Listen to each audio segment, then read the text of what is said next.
因为你之前有告诉我说，本来你不是很支持爸爸开档的，他本来是想要开档口，但你会觉得这个太辛苦，对，所以你就想说有没有哪一些没有那么辛苦，又可以去实现爸爸的梦想的事情？所以觉得可能是做这个腌制品会比较 manageable 啦。这我们本来是这样觉得，做这的时候才觉得，其实这个也不简单。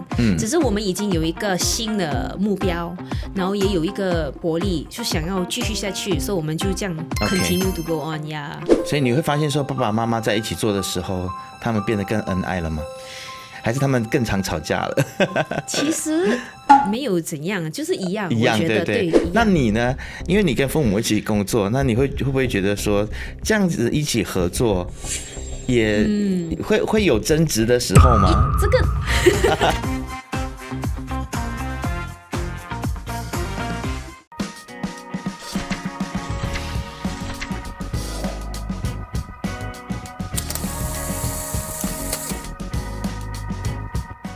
Pick Pick 成立于2022年，是家庭经营的腌菜品牌。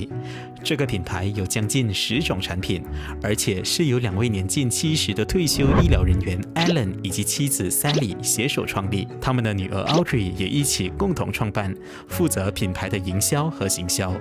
Pick Pick 的诞生源于 Alan 对食物和烹饪的热爱，因为他从小就爱在厨房里帮忙，因此学会了母亲从潮汕的腌制技术。他们的品牌第一次在市集里亮相，就获得了热烈反响，所有的产品都被售罄，并且获得了订单。第一次的成功也让他们获得了很多邀约。这一集我们邀请到了 Pick Pick 共同创办人杨瑞銮 Audrey 来与我们分享品牌创立的故事。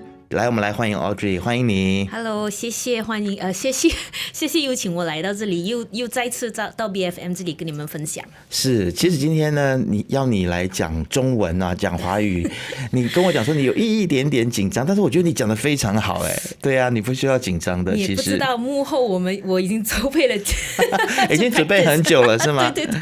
对，其实我相信，其实在这边聊你热爱的事情一定是会有点紧张的，因为怕讲错，对不对？没有关系，等一下我们可以参了，好不好？ OK， 好，华语跟英文可以参这样子。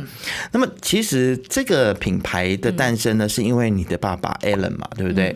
他对于食物跟烹饪的热爱，他很像小时候就喜欢在厨房里面，是吗？是的，他其实9岁，他跟我们说的是，他9岁呢就已经被派进厨房里面工作。他们有我爸爸的 side， 他的家人就是兄弟姐妹有9位，就是个很大的家庭，然后每一个人都有分工合作，就是大家在家里有自己的责任。刚巧我爸爸就跟我另外一个姑姑呢，他们是被派进厨房里，就是负责煮给家人吃。对 ，OK， 那他其实呢，对烹饪热爱，然后从小就在家里面，在厨房里面帮忙。然后你们的这个品牌，其实第一次在这个市集里面就非常受欢迎，马上就卖光了。是。第一次，因为我们2022年就想着要做一些小东西嘛，然后刚好有一个朋友，他其实是organize pop-up market 的，是做办市集的，然后他刚巧有一个美食的市集，然后就问我们，你们要不要试一下？然后他也知道我们有那个 intention 要去做一些卖吃的东西，但是没有去踏出那第一步。他就问我们要不要，我们就 OK 咯，不如我们就 try 一下。但那个时候我们参与那个市集，我们知道这个市集是 predominantly 是马来顾客比较多的，所以我们也有一种就是有一种就是 worry， 到底我们东西会不会被接受？但是surprisingly， 当那个3天的那个市集的时候，我们一下子就卖光了。对，第2天我记得我爸爸还要回去赶快买一些材料做我们的菜脯油，因为我们那个时候菜脯油是一个我觉得在 Malay crowd 他们不熟悉的东西，我们做的量很小，然后呢第1天就傍晚就卖完了，afternoon 的时候就是中午的时候就卖完了，然后就赶快回去再准备，然后最后一天第3天的时候就有新一 batch， 也是12点就卖完了。哇哦，而且我觉得很不简单呢，因为你们是用这个潮汕的腌制技术来做这个腌菜嘛。对。但就不要讲说有族同胞了，可能自己华人，可能比如说我是福建人，或者是福州人啊、客家人，他们可能在口味上面都会担心说，他们会不会有一点点不太习惯，对不对？更不要说有族，但是没有想到那天的惊喜是你居然就是这么受欢迎，然后就卖完了。那其实我想请问一下。为什么会当天卖完呢？因为你们当天有给大家试吃的这样子的。对，OK。因为我觉得我们卖的东西亦是腌制物，然后也虽然大家都知道腌制是什么，但是对它没有什么很深的了解。而且我觉得很重要，做食物的、做吃的呢，你一定要给人家试吃，他们吃了他会知道，自己喜不喜欢，喜不喜欢，对，也没有会不会习惯。对我们相信。就对我们的 product 有很大的信心，就是他们自己试了，他们自己就会自己决定。所以你们的品牌就是从那个时候开始，就是知名度就慢慢的打开来了。对。可不可以跟我们分享一下，到目前为止啊，你们现在每一个月的销量大概是在哪里呢？我们每一个月呢，我们大概会 target 做可能2个市集，最少2个市集， okay. 最多3个，因为我们东西都是用手做，是手工的，所以有 production 产生的那个亮度会有限公司，所以呢，我们可能我就觉得每一个月 maximum 我们可以产生的可能是大概600-700罐。600-700罐，600-700罐。OK， 所以你们现在主要的销售的渠道还是在这些市集里面。市集里，对，在市集里面卖。那就是你在2022年之前，你自己本身是从事什么的呢？我其实是在电影界里面工作的但我目前还是有在里头，就是在 involve， 只是我最近拿了一个6个月到8个月的期间，就帮忙我爸爸 focus。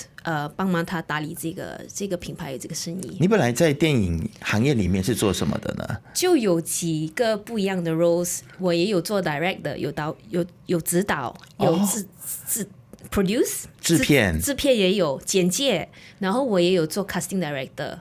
原来如此，对那所以今天我们这个场面，这个拍摄场面对你来讲就是小意思，对，但是通常是在幕后啦，OK， 是在前面。所以你是做导演、制片，那你拍的比较多是什么呢？是什么样的影片 ？OK， 我之前一开始的时候就比较 involve 是广告。但是后来我就比较是在 narrative side， 但是比较是 independent 的 projects 方面比较少是 mainstream project， 比较是 independent， 是独立 films， 独立电影。对，哇，下次你有作品的话，应该回来在我们这边再来宣传，再来聊一聊。如果我是导演的话，这样可以啦。好，一定要。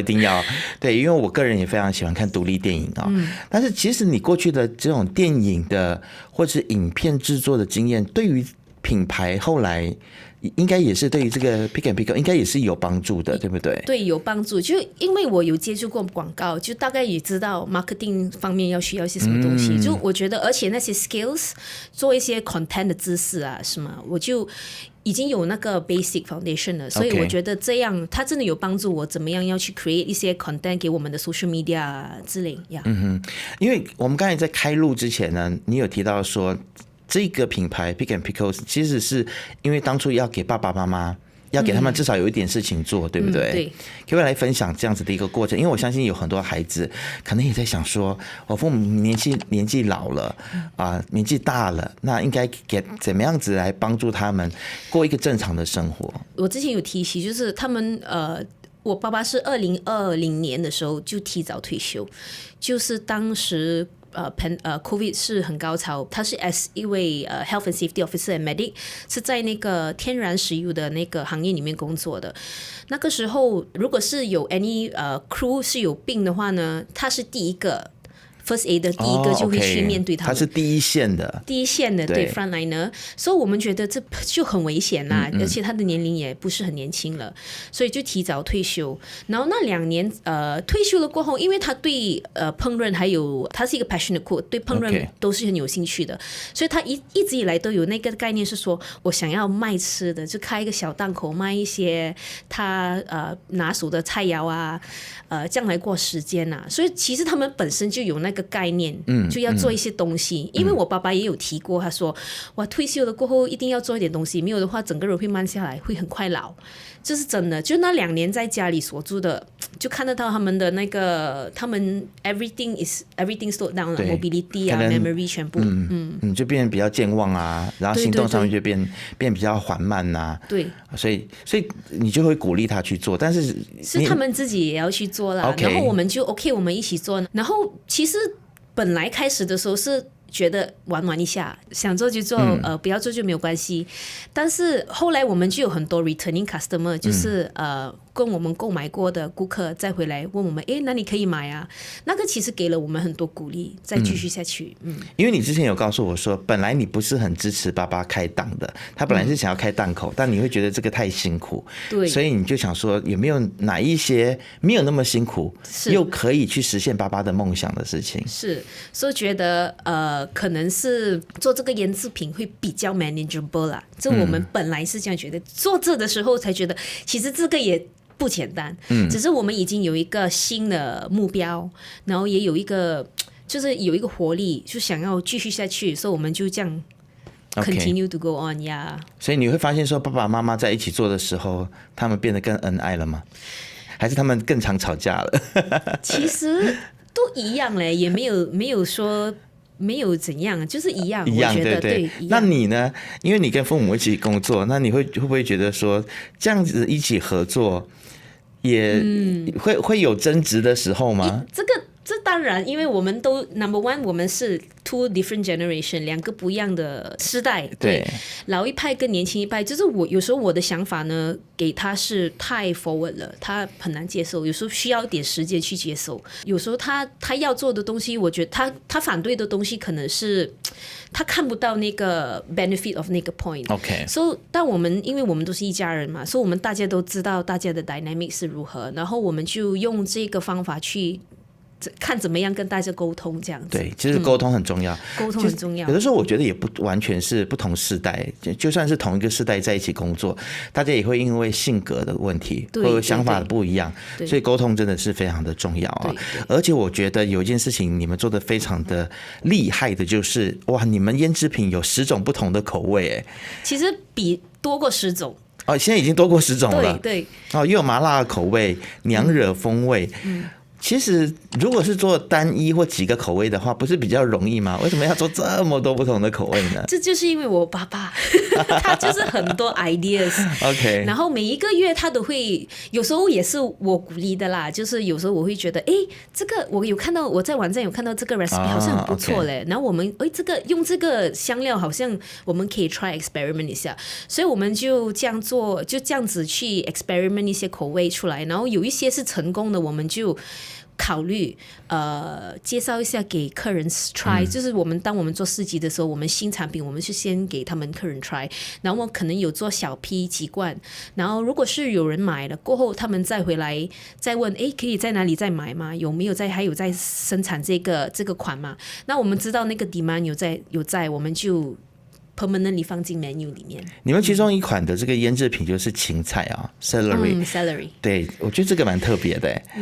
可不可以跟我们聊一下？因为其实芹菜对我来讲啊，特别是像我们这样体积比较大的，可能就会有高血压的这样子的一个问题，所以芹菜一直以来都是我非常喜欢吃。OK，对，所以你们后来为什么会想要研究这个口味呢？其实芹菜就是 celery， 它是one of the 我们很早就有的一个产品。OK， 它的来临是我们家里有时候会买了一大扎那个芹菜，煮东西要用到嘛，然后但是用不完，然后经常都会多余的就丢掉，然后我爸爸就有一天说，也不如试一下腌了看什么效果。这个芹菜呢，我们腌了第一轮过后就已经成功了，其实它也没有什么怎么样，因为毕竟它那个蔬菜它有一种很特别的味道，然后我们就掺了一些我们知道 make sense 的香料呢，它就很容易去 go with， 它就配合的很好。OK。然后而且这个青菜这个产品很特别，因为我们有遇过顾客，因为它是一个很 strong 有一个 strong odor 的蔬菜，就有一些人是不能够接受的，有些人不吃。那我们有遇过一些顾客呢，他们是不吃青菜的，但我们是说你们 try 一下，他们试了，结果我们就成功 convince 5位。根本是不吃青菜，他们就买了我们的 pickles， 对，因为他觉得这个他们可以接受，还蛮好吃的，就可能那个味道没有那么强了，对。OK， 哇，这也算是一种成就啊！是，让本来不吃芹菜的人后来吃芹菜了。对，我觉得你们的包装也非常的好看。这个包装的设计也是你吗？是可以讲是我了，但我们是有经过不一样的人给我们一些 feedback，然后我们就去把它改良一下，然后就进步了那个 packaging。其实我们还是在 trying to figure out 怎么样要 incorporate更多 elements 在我们的 packaging，例如比较有 informative 的，因为我们发觉到很多人他们知道腌制是什么，但是他们却没有那个概念，怎么样要去用它，怎么样要去吃，这是我们经常都会遇到的一些问题。So the next step， 我们的 packaging 以上我们可能会增加一些 maybe QR code 啊，或者一些小 booklet， 里面有一些资料，让客人带回家，他们还可以记得哦，对，可以这样子用，可以这样子用，可以这样子吃。OK， 因为我发现你们的包装真的是也蛮年轻的，然后也蛮时尚的，那就是我们这下一代的这个 contribution 呢。是，其实说到这件事情，也没有想过说以后要将你们这个品牌量产，因为现在你们还是 homemade 嘛。对。如果这个需求越来越大，或者是有 supermarket 来找你们说，哎，来我们这里上架吧，来这里卖的话，哇，可能后面要想到的东西就更多了。你可能要找工厂，是的，要量产。对，有这样的计划吗？这个计划当然是有，就如果是量大了，我们会考虑invest， 就是投资一些小机器来帮清我们的工作。对， okay。但 of course 不是每一个范围都可以，有一些部门是可以用机器来代替，就是例如可能包装，可能是切的时候切片的时候，或者是那个我们有看过一个如果要煮东西，他们有一个电子的 stirrer。这几个是我们现在有在考虑要去投资的东西，但我们觉得最大的 goal 就是我们先short term goal 啦，就是我们要先把我们的 production搬去一个 proper 的central kitchen facilities，就是比较适当的空间去生产那个腌制品。OK， 那其实很多人在爆红之后，很多产品在爆红之后，我们发现说它量产，但是在 quality control 在品质控管上面就会遇到问题。可能顾客就会觉得说，哎，怎么味道变啦，不一样啦。所以你怎么做到说你的这个口味要持续在你更多量产的时候，你怎样去做 QC？ 就这个方面就是人要需要人工，就是我们现在每一批呢，我们做的我们都是有自己去 test， 然后自己知道，然后有遇到某一些产品，我们有遇到一些就是 challenge 啦，就例如我们也有一系列是那个韩国泡菜，就是 kimchi 嘛 ，kimchi 它其实是一种 natural fermentation， 然后尤其是在我们这样的tropical country 的 climate，它很热，所以它的那个发酵力很快。所以有时候我们做市集，做外面的市集呢，我们有遇过我们的那个 kimchi 呢，就放在外面整天在就是很热的情况下呢，它就变得太酸了。就有时候顾客试的是这个味道，买回去是有变化，就有一点不一样的味道。这一些都是我们做了。有遇到的一些问题，然后我们也在慢慢的改良，就是说现在我们去市集的话 let's say for example kimchi， 我们就有准备一个箱子，把它放冰块保存它，说它的发酵就没有那么快，所以 at least 顾客在那里现场试的跟买回去的是一样的。对，其实我今天很想要问你一个问题啊，就是你觉得说，其实这个品牌 Pick&Pickle 它的成功，然后现在这么受到欢迎，对你自己个人来讲，对你的人生带来一个怎么样子的改变？其实老实说了，我们家人没有一个想过是我们是做生意的人，真的没有想过，我们都是打工的。我也是在那个电影界里面也是 freelance， 爸爸他们也是从一开始做工到退休都是跟人家打工，没想过是可以做生意的。当然有今天这个成就感，给了我们很多鼓励。我们觉得，哎，原来我们也有那个 business sense 可以做的，就觉得是。对自己有点会觉得光荣啦，然后也觉得我们现在 family 有一个东西是我们的 family legacy 这样。我会问这个问题，是因为我相信。从你在分享这件事情的时候，你眼睛其实是闪光的，对，然后你是就像你刚才讲的，你是感到骄傲的。我觉得其实一个品牌的成功，它除了销量之外，其实它是对于人、你自己个人还有你的家庭，它其实带来了一个怎么样子的价值。我们可以在你的分享当中体会到了这个价值，它不只带给你们信心，它也可以让你们重新去认识，你们的生活可以有一个怎么样不一样的面貌，对吗？对，就没有想到，原来我们也是可以做这个东西，也是蛮好玩的。我们也一无中也发觉到，我们其实对这个方面的东西也有很大的兴趣。是，其实透过今天跟 Audrey 的谈话呢，我觉得我们在不管是做生意也好。在开门见山当中，我们访问了很多的来宾，但是今天是我第一次有这个感受，就是说，我们除了追求销量，我们除了追求成功之外，其实我们要追求价值。其实每一个事业，其实它能够带给我们的是什么价值？对。如何来改变我们的人生，这也是蛮值得我们去思考的，对吗？对，是。好，今天非常谢谢 Audrey 来到开门见山来跟我们分享了这么多，希望很快时间可以再邀请你回来。谢谢。不晓得大家对于 Pick and Pickle 这个品牌有怎么样子的看法呢？你是否也想来支持他们，或来试试看他们的产品呢？都可以在下面来留言告诉我们你对于这个品牌有如何这样子的想法或者是意见的。那这个时候在 YouTube 上面观看的朋友呢，欢迎你订阅、按赞以及开启小铃铛，就可以看到我们财经所有最新的影片。我们下次见。